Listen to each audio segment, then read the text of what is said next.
খড়িকার যে super hospital আছে, super speciality hospital, সেটা খড়িকার না হয়ে যদি কেশিয়াড়ি ব্লকে হতো, আমি মনে করি তাতে কেশিয়াড়ি ব্লকে যে 70% তফসিলি উপজাতি বসবাস করে তারা যেরকম উপকৃত হতো, খড়িকার গ্রামবাসীগুলোও উপকৃত হতো আমি মনে করি। নমস্কার, আমি সুদীপ্ত আপনাদের সঙ্গে। আজকে আমার সঙ্গে পডকাস্টের আরেকটি এপিসোডে উপস্থিত রয়েছেন কেশিয়াড়ি বিধানসভা ক্ষেত্রের ভারতের জাতীয় কংগ্রেসের মনোনীত প্রার্থী কালাচাঁদ টুডু। কালাচাঁদবাবু, আপনাকে স্বাগত। প্রথমে সুদীপ্তবাবু, আমি জাতীয় কংগ্রেস প্রার্থী কালাচাঁদ টুডু আপনাকে এবং আপনার চ্যানেলের মাধ্যমে আপনার সমস্ত ফলোয়ার্স বা দর্শক বৃন্দকে আমার তরফ থেকে নমস্কার, প্রণাম, জোহার, গড়। কালাচাঁদবাবু, আপনাকে আমার প্রথম প্রশ্ন, আপনি জাতীয় কংগ্রেসের সাথে কিভাবে যুক্ত হলেন? আপনার ইতিহাস বা এতগুলো দল থাকতে থাকতে আপনি এবারে জাতীয় কংগ্রেসের প্রার্থী হলেন কেন? আমি মনে করি ভারতের সর্ববৃহৎ রাজনৈতিক দল ভারতের জাতীয় কংগ্রেস। জাতীয় কংগ্রেস আমাকে বর্তমান 2026 সালের যে ইলেকশন হচ্ছে তাতে আমাকে প্রার্থী করায় আমি গর্বিত। এবারে আমি কেন জাতীয় কংগ্রেসে প্রার্থী হলাম? অনেক তো দল আছে, তো আমি মনে করি ভারতবর্ষের সর্ববৃহৎ জাতীয় দল জাতীয় কংগ্রেস। আমি ছোটোবেলার থেকে জাতীয় কংগ্রেস করেছি, আমার পরিবারে সবাই কংগ্রেস করত এবং জাতীয় কংগ্রেসের কেশিয়াড়ি ব্লকের দিকপাল নেতার মাধ্যমে আমি বিভিন্ন দিক থেকে কিছু সুফল পেয়েছি, তাই আমি জাতীয় কংগ্রেসকে বেছে নিয়েছি। কালাচাঁদবাবু, আপনি ইতিমধ্যেই বেশ কিছু অঞ্চলে প্রচার সেরে ফেলেছেন, বাড়িতে বাড়িতে যাচ্ছেন প্রচার করতে। কেশিয়াড়ি বিধানসভা ক্ষেত্রের কি কি বিষয়ে আপনার চোখে পড়েছে, কি কি অনুন্নয়ন চোখে পড়েছে, যেগুলো আপনি বাড়িতে বাড়িতে গিয়ে বলছেন, যেটা আপনার প্রচারের হাতিয়ার? আমি মনে করি সংবিধান কেশিয়াড়ি ব্লককে 223 তফসিলি উপজাতি বিধানসভা ক্ষেত্র উপহার দিয়েছে। তফসিলি বিধানসভা কেন্দ্রটায় বর্তমান শাসক দল যা উন্নয়ন করে তার মধ্যে আমি একটা জিনিসে দেখতে পাইনি। পশ্চিমবঙ্গের মধ্যে কেশিয়াড়ি ব্লক তথা পশ্চিম মেদিনীপুর জেলায় এই জেলার মধ্যে সরকারি স্বীকৃতি যেটা সুপার স্পেশালিটি হসপিটাল, যেটা কেশিয়াড়ি ব্লক পাওয়ার কথা, সেটা কেশিয়াড়ি ব্লক পায়নি। অথচ পশ্চিম মেদিনীপুর থেকে খুব ছোট্ট জেলা ঝাড়গ্রাম জেলাতে 3টে সুপার স্পেশালিটি হসপিটাল পেয়েছে। তাই আমি মনে করি কেশিয়াড়ি যেহেতু তফসিলি উপজাতি বিধানসভা ক্ষেত্র, 70% তফসিলি উপজাতির বসবাস, এখানে স্বাস্থ্য পরিষেবাটা সবথেকে বড় প্রাপ্য। তাই শাসক দল পশ্চিমবঙ্গ তথা আমার কেশিয়াড়ি ব্লকটাকে নেগলেক্ট করে দিয়ে ঝাড়গ্রাম জেলাকে উন্নতি করার জন্য কেশিয়াড়ি ব্লকে যে সুপার স্পেশালিটি হসপিটাল পাওয়ার কথা সেটা খড়িকাতে স্থানান্তর করেছে। মানে আপনি বলছেন যে সুপার স্পেশালিটি হাসপাতাল খড়িকার থেকে আমাদের কেশিয়াড়িতে হলে বেশি ভালো হতো, উচিত ছিল। কিন্তু ওখানে তো জঙ্গলমহলের মানুষ চিকিৎসা পাচ্ছেন, সুন্দরভাবে চলছে খড়িকামাথানের সুপার স্পেশালিটি হাসপাতাল, অনেক বড় বড় অপারেশন হচ্ছেন, মায়েদের চিকিৎসা হচ্ছে। না, অবশ্যই পাচ্ছি। ঝাড়গ্রাম জেলায় ঝাড়গ্রাম, তারই সঙ্গে কেশিয়াড়ি সংলগ্ন খড়িকা যে সুপার হসপিটাল আছে, সুপার স্পেশালিটি হসপিটাল, সেটা খড়িকা না হয়ে যদি কেশিয়াড়ি ব্লকে হতো, আমি মনে করি তাতে কেশিয়াড়ি ব্লকে যে 70% তফসিলি উপজাতি বসবাস করে তারা যেরকম উপকৃত হতো, খড়িকার গ্রামবাসীগুলোও উপকৃত হতো আমি মনে করি। এই বিষয়ে আপনাকে বলি যে আপনি জানেন কি না জানি না, ইতিমধ্যেই কেশিয়াড়িতে কিন্তু হাসপাতাল তৈরির কাজ হচ্ছে। একটু মানে একটু স্পেশাল সুবিধা যাতে থাকে এবং বড় বিল্ডিং হয়, তার জন্য কিন্তু কাজ শুরু হয়েছে অলরেডি। হ্যাঁ, হাসপাতাল হচ্ছে, কিন্তু ওটা মিনিমাম 60 শয্যার, ওটা যদি 100 শয্যায় 120 শয্যার হতো তাহলে সবথেকে আমি মনে করি যে তফসিলি উপজাতি সম্প্রদায়ভুক্ত মানুষ যেজন আছে 70%, এই তফসিলি উপজাতি সম্প্রদায়ভুক্ত মানুষগণ আরও বেশি করে স্বাস্থ্য উপকারটা পেতেন, আপনি বলছেন যে 60-এর জায়গায় বেশি হওয়া উচিত। বেশি হওয়া উচিত। তারই সঙ্গে দেখুন, তফসিলি উপজাতি সম্প্রদায়ভুক্ত কেশিয়াড়ি ব্লকের মধ্যে মানে খুব গরিব সম্প্রদায়ভুক্ত, তাদের যদি কোনো সময় হসপিটালে কোনো কিছু করতে গিয়ে দেখা গেলো যে কোনো একটা ছবি তুলতে হবে বা কোনো একটা স্ক্যান, সিটি স্ক্যান এই টাইপের করা যায়, সেটা করতে গেলে ওদেরকে যেতে হচ্ছে হয় মেদিনীপুর, না হয় অন্যান্য জায়গায়। তাই সেই টাইপের যদি কোনো কিছু এখানে হতো তাহলে অনেক উপকার হতো, অনেক উপকার হতো। আদিবাসী মানুষ এখনও আছে যারা বয়স্ক, তারা এখনও বাংলা ভাষা ঠিক মতো বলতে পারে না বা বুঝতেও পারে না।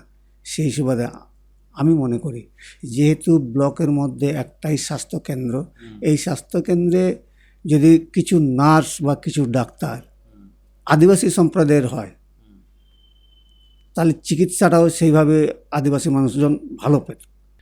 মানে আপনি বোঝাতে চাইছেন যারা নার্সিং স্টাফ রয়েছে, নার্সিং কর্মীরা, তারা আপনাদের ভাষা না বোঝার জন্য, আদিবাসী ভাষা না বোঝার জন্য যে সমস্ত তফসিলি আদিবাসী রোগীরা এখানে ভর্তি হন তাদের সাথে কমিউনিকেশনের একটা সমস্যা হয়। ইমোশন বুঝতে পারে না তারা মানুষের। তো সেক্ষেত্রে যদি আদিবাসী নার্স বা আদিবাসী স্টাফ ডাক্তার নিয়োগ হয় এই হাসপাতালে তাহলে ভালো হয়। আদিবাসীদের ফিলিংস মনে হচ্ছে বা আদিবাসী যে পেশেন্টগুলো অ্যাডমিট হচ্ছে সেই পেশেন্টও কিন্তু মানে ডাক্তারের যে ভাষা, সেই ভাষাটা ঠিক মতো বুঝে উঠতে পারছে না, যার ফলে তার নিজের যে কী সমস্যা আছে সেই সমস্যাটা বলতে পারছে না। কমসে কম 1-2 জন থাকা উচিত যে সুন্দর করে বুঝিয়ে দিতে পারে। হ্যাঁ হ্যাঁ। আর কি কি কেশিয়াড়ির অনুন্নয়ন দেখেছেন?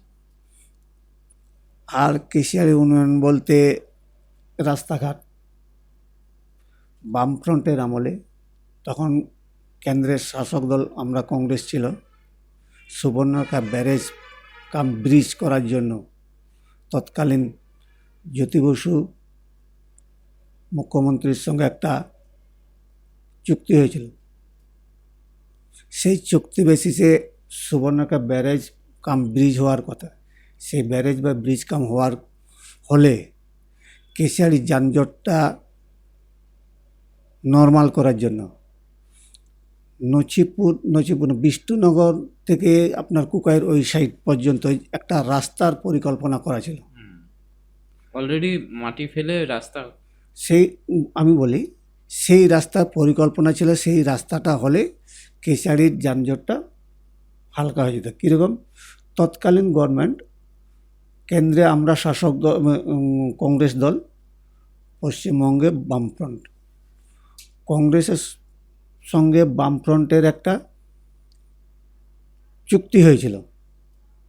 সেই চুক্তি মোতাবেক 90% টাকা কেন্দ্র দেবে, 10% টাকা রাজ্য সরকার, ম্যাচিং গ্র্যান্ট টাকাতে ভসরাঘাটে ব্যারেজ কাম ব্রিজ হওয়ার কথা। ব্যারেজ কাম ব্রিজ হয়ে গেলে তাহলে কেশিয়াড়ির উপর দিয়ে যে লরিগুলো যাতায়াত করছে বা বাস ট্রাক যাতায়াত করছে সেটাকে নর্মাল করার জন্য একটা বাইপাস রাস্তার একটা পরিকল্পনা হয়েছিল। সেই বাইপাস রাস্তার ম্যাচিং গ্র্যান্ট টাকা দেওয়ার পর বামফ্রন্ট সরকার সেই রাস্তা টাকা দিয়ে মাটি ফেলে একটা রাস্তা তৈরি করেছিল, কিন্তু পরবর্তীকালে আর তারা কোনো কাজই করেনি।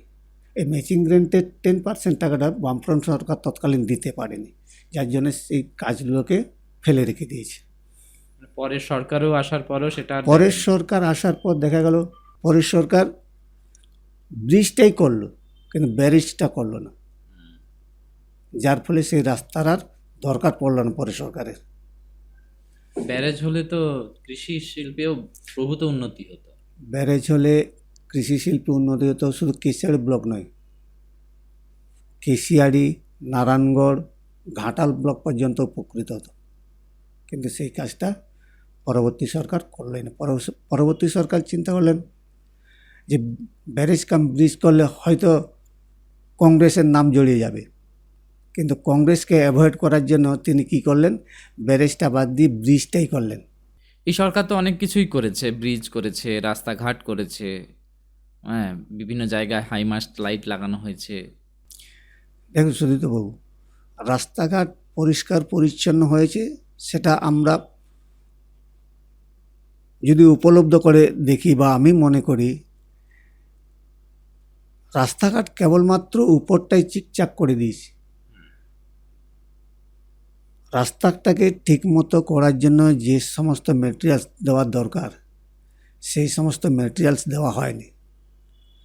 কারণটা কি, একজন কন্ট্রাক্টর একটা রাস্তা করবে, সেই কন্ট্রাক্টরের কাছে শাসক দলের যারা তোলাবাজ, তারা গিয়ে যদি তোলা তুলে, তাহলে কন্ট্রাক্টর বা কোথায় টাকা পাবে বা ভালো করে রাস্তাটা তৈরি করবে। দেখা যায় যে 2 মাস, হার্ডলি 3 মাস যাওয়ার পরে সেই রাস্তাঘাটগুলো পুনরায় আগের মতো গর্ত হয়ে যাচ্ছে, এবড়ো খেবড়ো হয়ে যাচ্ছে। এই গভর্নমেন্টের আমলে রাস্তাঘাট হয়তো সাময়িক ঠিকঠাক চলবে, কিন্তু যেটাকে আমরা বলি যে রাস্তাঘাট একবার ঠিক করলে যেটা 1 বছর চলবে বা আশা করব যে 1 বছর ভালোভাবে চলবে, সেটা আশা করা যাবে না। কারণ এই গভর্নমেন্টের এত তোলাবাজে ভর্তি, যেখানে তোলাবাজকে না দিলে কোনো কাজই হয় না। তো সেই সুবাদে আমি মনে করি যে এই সরকার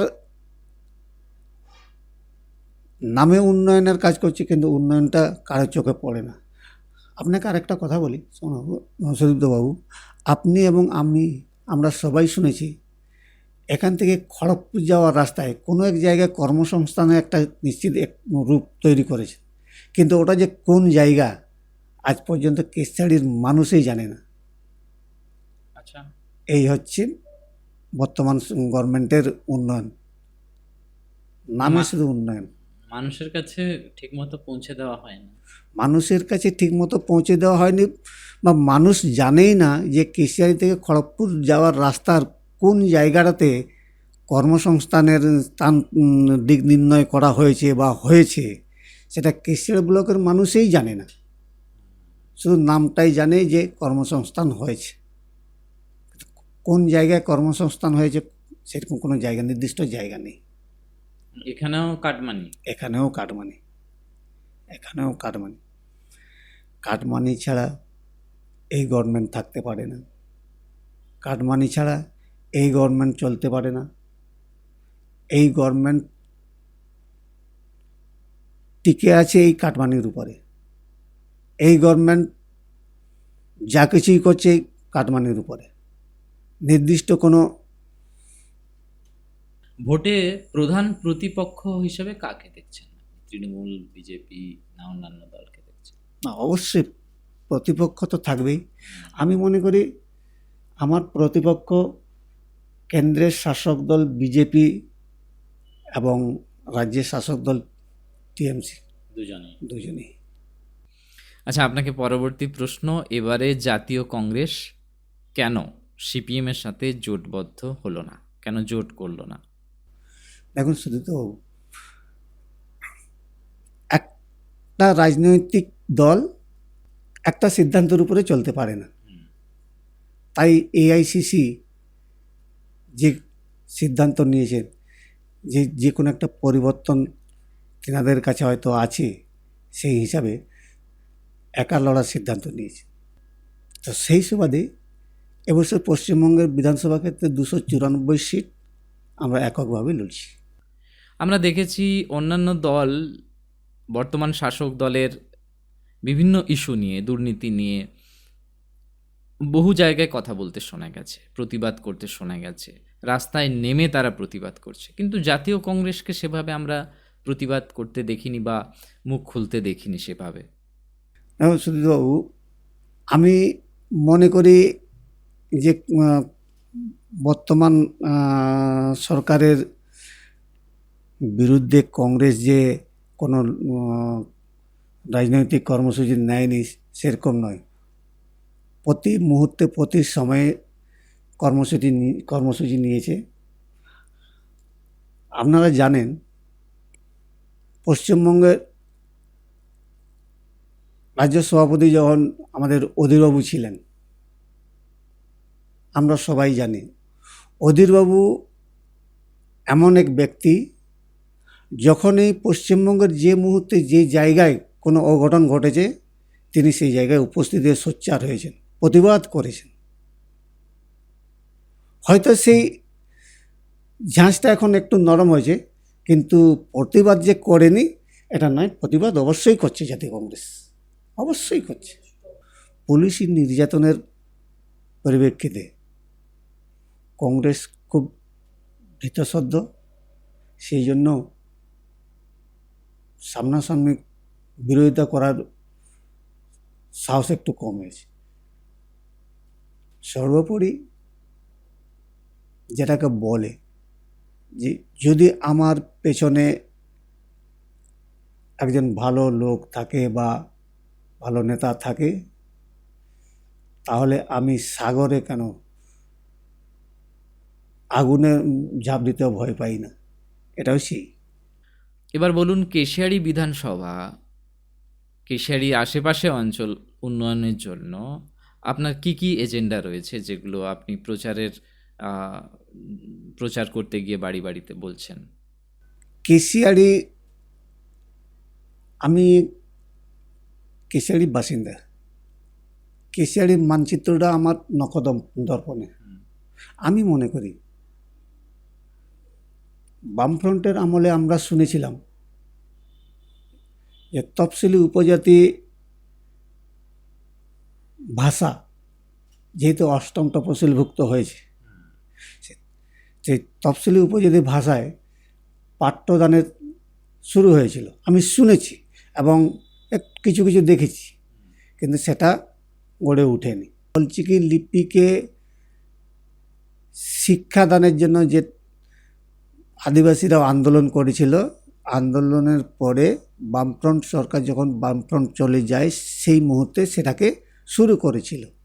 কিছু কিছু প্রাইমারিতে চালুও হয়েছিল, কিন্তু সেটা সেইটুকু বর্তমান সেটাও বন্ধ হয়েছে, ওইখানেই আটকে আছে, ওইখানেই আটকে আছে, অগ্রগতি হয়নি।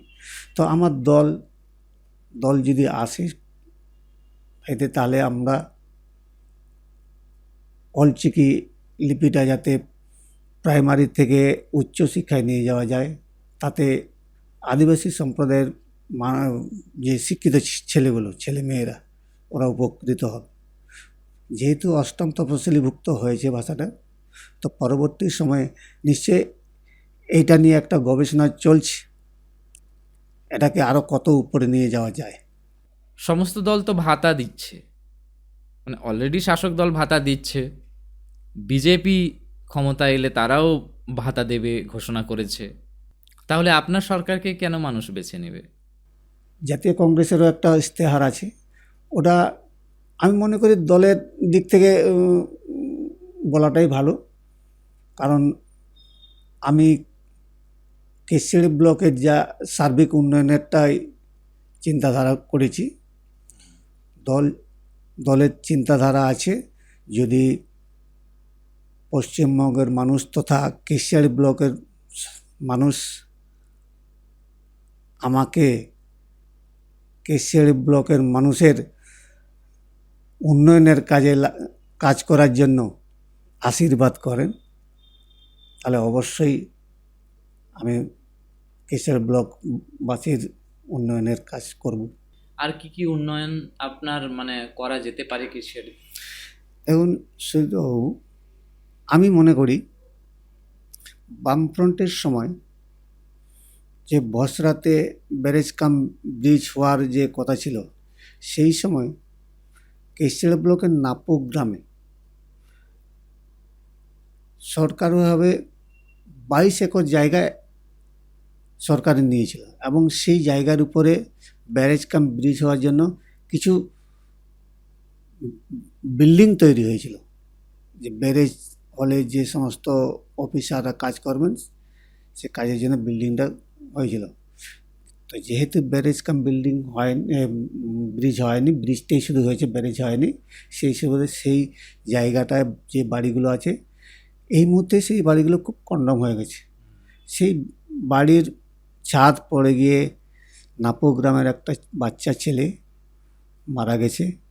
আমি মনে করি সেই জায়গায় যদি একটা কোল্ড স্টোর করা যায়, কেশিয়াড়ি ব্লক যেহেতু কৃষি প্রধান এলাকা, কৃষকরা তাদের উপার্জিত যে শস্যগুলো যদি কোল্ড স্টোরেজে রেখে 2 মাস 4 মাস পরে বিক্রি করতে, তাহলে ভালো ইনকামটা পেত। আচ্ছা, যেটা আমরা এই মুহূর্তে যেটা দেখছি যে আলু চাষিরা আলু চাষ করেছে অথচ আলুর দাম না পেয়ে 2 টাকা কিলো বিক্রি করতে হচ্ছে। আমাদের কেশিয়াড়ি ব্লকে যদি একটা কোল্ড স্টোরেজ থাকতো, তাহলে সেই চাষিরা তাদের আলু যে চাষ করেছে বা অন্যান্য সবজি যারা চাষ করেছে সেই সবজিগুলো যদি কোল্ড স্টোরেজে রেখে 2 মাস 3 মাস পরে বিক্রি করে, তাহলে ভালোই টাকা ইনকামটা পেত। কোল্ড স্টোরেজের কোল্ড প্রয়োজন স্টোরেজ, একটা কেশিয়াড়ি ব্লকে থাকা উচিত, মানে যেহেতু কৃষি প্রধান দেশ। হ্যাঁ। এবারে আরেকটা দিক বলি, আমরা এই মুহূর্তে প্রত্যেকটা পরিবার চাই যে আমার ছেলে শিক্ষিত হোক, আমার মেয়ে শিক্ষিত হোক। আমরা যখন পড়াশুনো করি আমরা জানি যেই শাসক দলই থাকুক না কেন, প্রতিটি ব্লকে এডুকেশনের সঙ্গে যেটা যুক্ত স্পোর্টস, সেই স্পোর্টস কোটাতে কিছু খেলাধুলা হতো। বর্তমান শাসক দল আসার পর সেই যুবদের যে খেলাধুলা, সেই খেলাধুলার দিকটাকে স্টপ করে দিয়েছে। আমি মনে করি খেলাধুলা এমন একটা অঙ্গ যেটা শিক্ষার সঙ্গে জড়িত, আবার জাতীয় সংহতির সঙ্গে যুক্ত। পশ্চিমবঙ্গের সঙ্গে অন্য রাজ্যের সঙ্গে যদি কোনো সম্পর্ক হয়, তাহলে খেলাধুলার মাধ্যমেই সম্পর্কটা বাড়ে। তো আমি মনে করি যদি আমার দল সরকারে আসে, তাহলে কেশিয়াড়ি ব্লকে যুবতীদের জন্য খেলাধুলার কিছু চিন্তাভাবনা, খেলাধুলার কিছু মানে এমন ক্ষেত্র তৈরি করতে চাইছেন যেখানে বিভিন্ন ধরনের প্রশিক্ষণ দিয়ে তাদেরকে উন্নতি করানোর চেষ্টা। কালাচাঁদ বাবু, আমাদের মাধ্যমে কিছু বলতে চান দর্শকদের? আমি এইটুকু বলবো, 223 কেশিয়াড়ি বিধানসভা ক্ষেত্রের সমস্ত জনগণকে বলি, আপনারা বিচক্ষণ মানুষ, আপনাদের বিচারে এমন একটা বিধায়ক তৈরি করবেন যিনি আপনার সময় ও অসময়ে আপনার পরিবারের পাশে থাকবেন, আপনার দুঃখের কথা বিধানসভায় নিয়ে গিয়ে বলতে পারেন। এইটুকু আমার অনুরোধ।